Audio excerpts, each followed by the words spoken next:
So, that's how they enter the building. Chihiro has a bad feeling, but still she ends up going inside. This is a scene where the father and the mother go inside the tunnel for the first time. The mortar wall is painted in red.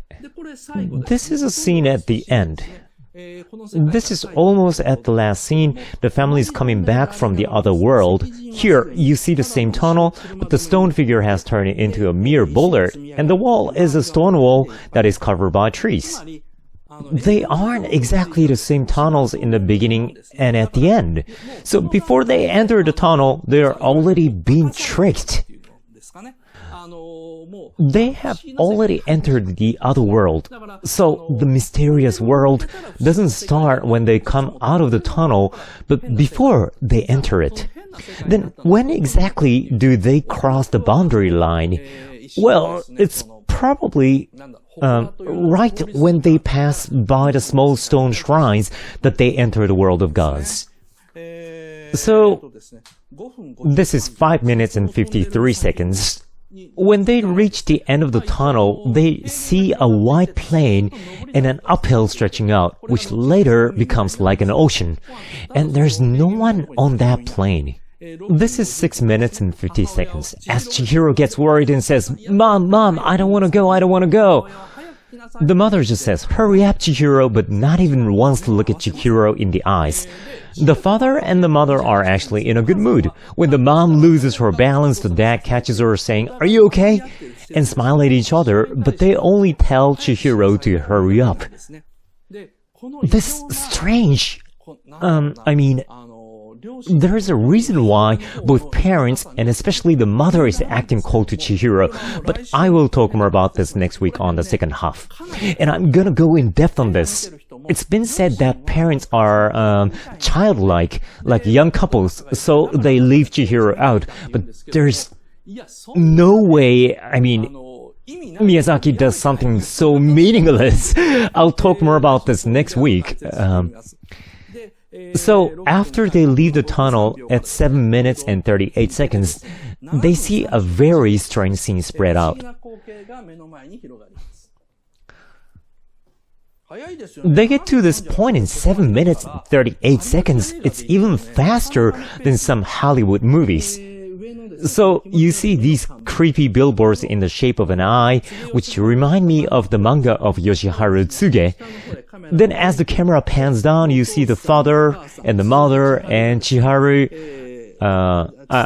Chisato. No, it's Chihiro. So Chihiro follows up the stairs. I really can't get the name right. So this unmanned entertainment district spreads out. And this area is in between the real world and the illusionary world. So, humans built a bunch of weird buildings to create a theme park in originally sacred area where gods lived, with the money that they earned just before the bursting of the bubble economy. That's how the monsters ended up inhabiting there. Well, Chihiro's father says these are the remains of the bubble economy, but actually this kind of theme park was everywhere in Japan since Meiji period. So, for example, there used to be an observatory in Asakusa, Tokyo called Fujisan Soranjo. This is the brochure from the back then. They made a miniature of Mount Fuji in Asakusa Roku Entertainment District in Meiji 20th. It was 32 meters tall, so it was pretty tall. And not only that, people could climb it up to the top. There's a picture too. We only have one with low quality. You can see people riding bikes in the front, so you can compare the heights. But this is what was called Asakusa Fuji. Again, it's 32 meters tall, so it was pretty tall to the point that people could actually walk the path from the bottom to the top. However, it was destroyed in Meiji 23rd, and the famous Ryounkaku, or so-called Asakusa 12 stories, was built on that site. Well, it looked like a vertical version of Leaning Tower of Pisa, so this kind of buildings were built in Asakusa. There's even a color print of this. Many buildings like this were built in Asakusa, and they were in great numbers during the good times in Meiji and Taisho period. There were many famous leisure facilities like Keiyokaku Yuen, Kagetsu Yuenchi, and Togetsu-en. There was also a garden called Okuyama Fuke in Asakusa, which was called a department store of shrines and temples with all kinds of Shinto gods and Buddha available to worship. These kinds of places appear in novels written by Rampo Edogawa, such as Strange Tale of Panorama Island and Ghost Tower.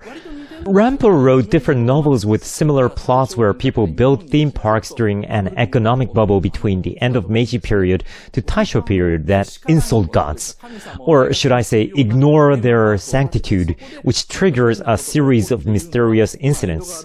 Well, if any of you want to know more about this, I'll talk a bit more as I show some reference.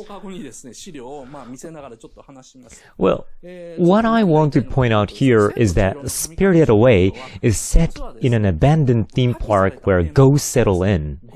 So there are some similarities. So at 9 minutes, Chisato's parents, Chihiro's parents, I keep saying her name wrong. While her parents eat the food feverishly, Chihiro has a bad feeling, so she leaves the parents and walks around the town. So, it's this scene. She's walking the town. An empty downtown extends endlessly. There are lanterns that are later lit up beautifully. What I like here is that composition where Chihiro stands at the corner of the screen. Also, pay attention to where the shadow is. There are the buildings that are right above, or they tilt slightly as the sunlight shines in. These details foreshadow the scary events that happens later, so every detail has a meaning.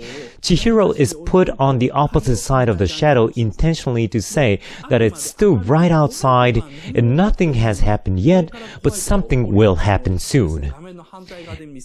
And in fact, the story does get scarier and scarier from here and on.